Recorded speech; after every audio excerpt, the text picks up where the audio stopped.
why don't we use trans-Saturnian planets? Well, actually, there are a lot of Jyotishis in India who actually do use them and have incorporated them into their astrological practice. My Jyotish guru, K.N. Rao, taught pure classical Jyotish that, comes to us from the Sanskrit classics, which of course do not include, Uranus, Neptune, and Pluto. I was a Western astrologer for nearly 20 years.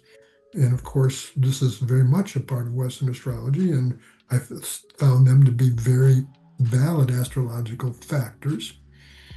But when I studied with K.N. Rao, I decided to practice in the way he practiced, meaning with pure classical Jyotish without these factors.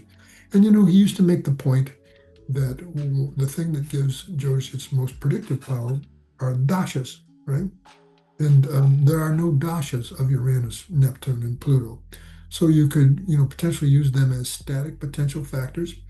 And then, I found their transits to be, particularly the transit of Pluto, Uranus, when it would go over some point in a person's chart. This would have a meaningful, it could define a time that was interpretable, right?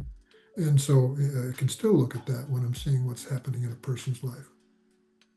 But really, again, it's always a choice for an astrologer how many elements, how many factors they're going to incorporate when they're working on a birth chart. And I decided to practice in the way in which my teacher practiced, meaning pure classical Jyotish.